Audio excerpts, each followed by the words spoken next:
ಏನು ಹೇಳ್ತೀರಿ ಈಗ ನಿಮ್ಮ ಅಭಿಮಾನಿಗಳಿಗೆ? ನಮ್ಮ ಮೂರ್ನಾಡಿನ ಒಬ್ರು ಫೇಮಸ್ ಆಗಿರುವಂತ ಆಟೋ ಡ್ರೈವರ್. ಆಟೋದ ಮೇಲೆ ತುಂಬಾ ಅಭಿಮಾನ ಇದೆ ಇವರಿಗೆ.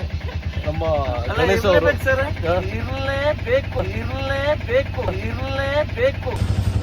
ನೀವು ಎಷ್ಟು ವರ್ಷ ಆಯ್ತು ಆಟೋ ಓಡಿಸೋದು? ಎಷ್ಟು ವರ್ಷದಿಂದ ಆಟೋ ಓಡಿಸ್ತಿದ್ದೀರಾ? 10 ವರ್ಷ ಆಯ್ತು. ಸುಮ್ಮನೆ ಕೇಳಿದೆ. ನಿಜ ನಿಜ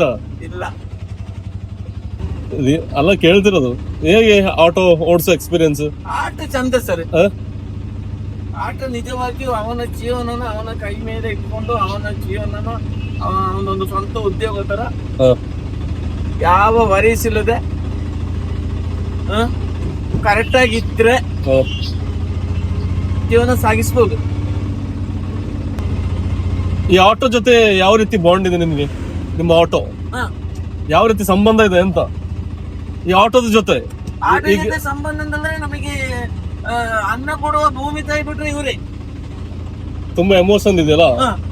ಅನ್ನ ಕೊಡುವ ಭೂಮಿ ತಾಯಿ ಬಿಟ್ರೆ ಇವರೇ. ನಮ್ಮ ದುಡಿಮೆಗೆ ಒಂದು ದಾರಿ ಕೊಡೋದು ನಾವು ನಿಯತ್ತಾಗಿ ಕರೆಕ್ಟ್ ಆಗಿ ಇದನ್ನೇ ನಾವು ಕರೆಕ್ಟ್ ಆಗಿ ನಮ್ಮ ದೇವರು ಅಂತ ಯೋಚನೆ ಮಾಡ್ಕೊಂಡಿದ್ರೆ ಇವರೇ. ಎರಡನೇ ರೈತ ಹಿಂಗ್ ಕಲಿಬಹುದು ಕರೆಕ್ಟ್ ಆಗಿ ದುಡಿದ್ರೆ. Okay, guarantee. ಸಮವಹಿಸಿ ದುಡಿಬೇಕು, ನಿಯತ್ತು ಬೇಕು, ಧರ್ಮನೂ ಬೇಕು. ಇದರ ಮೇಲೆ ತುಂಬಾ ಪ್ರೀತಿ ಬೇಕು. ಪ್ರೀತಿ ಅಲ್ಲ, ತುಂಬಾ ಪ್ರೀತಿ. ಈಗ ನಾವು ತಂದೆ ತಾಯಿಗೆ ಎಷ್ಟು ಬೆಲೆ ಕೊಡ್ತೀವಿ, ದೇವರಿಗೆ ಎಷ್ಟು ಬೆಲೆ ಕೊಡ್ತೀವಿ ಅಷ್ಟೇ ಕೊಡ್ಬೇಕು ಬೆಳಗ್ಗೆಯಿಂದ ಸಂಜೆವರೆಗೆ. ಏನು ಅಂತ ಆಟೋ ಡ್ರೈವರ್ಸ್ ಹೇಗಿರ್ಬೇಕು? ಆಟೋ ಡ್ರೈವರ್ಸ್ ಶಿಸ್ತಾಗಿರ್ಬೇಕು. ಯಾವತ್ತು ಯೂನಿಫಾರ್ಮ್ ಅಲ್ಲಿ ಶಿಸ್ತಾಗಿ ಅವನ ಕರ್ತವ್ಯವನ್ನ ಯಾವ ರೀತಿ ಹೋಗ್ಬೇಕು ಅಂತಂದ್ರೆ ಅದಕ್ಕೆ ಎರಡು ಮಾತಿರ್ಬಾರ್ದು.